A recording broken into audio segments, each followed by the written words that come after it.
आदिशीर योग परम पूज्य बोधिसत्व बाबा की पवित्र प्रेरणा से आज यहाँ पर यह बड़ा पवित्र कार्यक्रम जो भी रखा है उस सामाजिक हित और भलाई के ऊपर हित में रखा गया है। जिनके ऊपर अत्याचार अन्याय वो सदियों से होते चले आ रहे हैं, वर्तमान में होते चले जा रहे हैं। आप सभी को मालूम है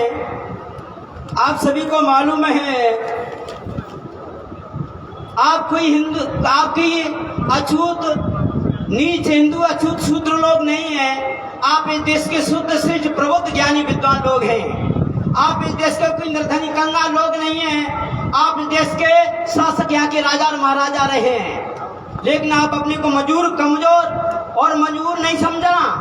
आपके हृदय में जो खून है वो आपकी क्रांतिकारी महापुरुषों का खून है। लेकिन कहना चाहिए यहाँ पर किसी पार्टी पॉलिटिक्स का कोई सूत्र नहीं आना चाहिए। एक सामाजिक संगठन, समाज क्रांति की बात है। हम जानते हैं हर पार्टी में हर समाज का व्यक्ति होता है। जब समाज पर अत्याचार अन्याय होता है तो सभी समाज एकजुट होकर के उसकी क्रांति करता है, उसका सामना करता है। क्यों भाइयों? इसी तरह से कहना यही चाहिए। इसी तरह से मेरा कहना यह है, बाबा साहब कहते थे कि जो तुम पर दया नहीं करे उस पर तुम भी दया ना करो, और जो तुम पर दया करता है उस पर तुम भी दया करो। तो कहना चाहिए जो दुश्मन तुम्हारा सामना कर रहा है उस दुश्मनी का तुमको सामना करना चाहिए, और आप दया करके अपने आप न रह जाएं। उसको सबक सिखाने का काम भी करना चाहिए। सदियों से 2560 वर्ष पूर्व भारत की धरा पर विश्व लोक गुरु तथा सम्यक संबुद्ध जन्मे और क्रांतिकारी संत गुरु महापुरुष जन्मे। चाहे वो सामाजिक क्षेत्र हो, चाहे वो राजनीतिक क्षेत्र हो, चाहे वो धार्मिक क्षेत्र भी हो, हर क्षेत्र में हमारे संत गुरुओं ने, हमारे महापुरुषों ने क्रांति आंदोलन संघर्ष भी किए हैं। तुमको स्वतंत्रता शांति आंदोलन करके आपको जीवन जीने का अधिकार भी दिया है। इन महापुरुषों ने मान अपमान भी सहा है। आप लोगों के लिए स्वतंत्रता और शांति देने का भी काम किया है। लेकिन आज के ऊपर वर्तमान में जो अत्याचार अन्याय जो भी होते चले जा रहे हैं, इनका तुम्हें सामना करना है, बैठ के नहीं रहना है। कहना ये भी चाहिए कि वे भी इंसान है, तुम भी इंसान हो। उनके अंदर भी खून है, तुम्हारे अंदर भी खून है। भले क्या आप संविधान की मर्यादा में रहते हुए, संविधान का आदर करते हुए आप अपनी क्रांति को थाम लेते हैं। क्रांतियां दो तरह की होती हैं, लड़ाइयां भी 3 तरह की होती हैं। एक लड़ाई देश के खातिर होती है, एक लड़ाइयां समाज के भेदभाव में होती है, एक लड़ाई घर और परिवारों में भी होती है। तो मेरे भाइयों, देश के लिए जो लड़ाई होती है उसमें भाग लेना चाहिए।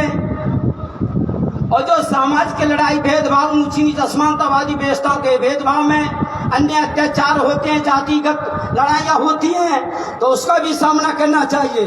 घर और परिवार में तुम चाहे जैसी लड़ाई लड़ो, एक हो जाना चाहिए। तो मेरा तुम सभी से ये कहना है कि आज जितने आप हम सभी लोग अपना प्रवचन या भाषण करने को नहीं आए हैं। हमारे ऊपर अत्याचार अन्याय जो भी हुआ है उसका सामना करने के लिए, उनका बदलाव लेने के लिए एकजुट होकर एक संगठन करना चाहिए। आपके भाई और बहन के साथ में अन्य अत्याचार, बलात्कार, अपहरण जैसे काम हो जाते हैं। आपकी थाने कचहरी सुनवाइयां भी नहीं हो पाती हैं, क्योंकि आपकी सत्ता न होने के कारण आपकी थाने कचहरी कोई सुनवाइयां भी नहीं हो पाती हैं। ये सभी बातें आपको समझनी पड़ती हैं। लेकिन बाबा साहब ने ये भी कहा है कि सत्ता आए न आए, लेकिन समाज क्रांति होना जरूर आवश्यक है। क्यों भाइयों? सत्ता आए न आए, लेकिन समाज क्रांति होना आवश्यक है। इसी तरह से तुम समाज पर जो अत्याचार अन्याय हुआ है उसकी तुम्हें क्रांति करना है, उसका सामना करना है। इसी तरह से मेरा तुम सभी से कहना है, किसी पार्टी के विरोध में नहीं बोलना है। हर पार्टी में तुम समाज का व्यक्ति रहता है और तुम समाज की क्रांति, संसद में क्रांति उठाता है। लेकिन मेरा ये कहना है कि आज जो जितने तुम लोग यहाँ पर बैठे हैं, तुम समाज पर जो अत्याचार अन्याय, तुम्हें लोगों में SC, ST, ओबीसी समाज के जो वर्ग लोग हैं, SC पे जो भी अत्याचार करते हैं वो तुम्हारे घर के लोग तुम्हारे घरों पर कर रहे हैं। मनुवादी लोग करते आ रहे हैं, वो तो कर रहे हैं, सुख कर ही रहे हैं, लेकिन तुम्हारे घर के लोग तुमसे भी ज्यादा काम कर रहे हैं उनसे। ये बात तो स्वाभाविक है। एक अंदर का दुश्मन होता है, बाहर का दुश्मन होता है। एक अंदर का झगड़ा होता है, बाहर का भी झगड़ा होता है। एक अंदर की क्रांति होती है, बाहर की भी क्रांति होती है। एक अंदर का भी संसार होता है, बाहर का भी संसार होता है। इसी तरह से ये भी समझना है कि अंदर का दुश्मन कौन है और बाहर का दुश्मन कौन है। दोनों दुश्मनों से सावधान भी रहना चाहिए। अंदर का दुश्मन मन का बाद है और बाहर का दुश्मन मनुवाद है। ये दोनों से तुम्हें सावधान रहना चाहिए। इसी तरह से ये भारत बुद्ध का प्रबुद्ध देश है। आप लोग देश के मूल निवासी हैं, इस देश के प्रबुद्ध लोग हैं। आप कोई हिंदू अच्युत शूद्र लोग नहीं हैं।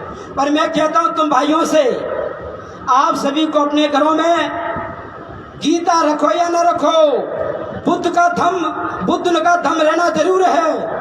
आपने घरों में रामायण रखो या न रखो, सतगुरु कबीर का बीजक ग्रंथ होना जरूर है।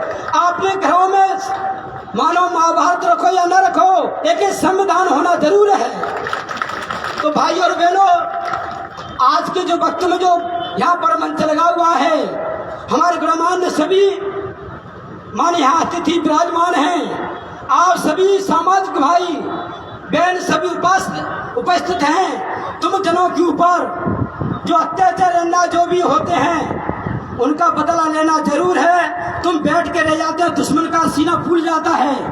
तुमको बदला लेना चाहिए, पीछे नहीं हटना चाहिए। सत्ता हो या ना हो, सामाजिक क्रांति करना जरूर भी है।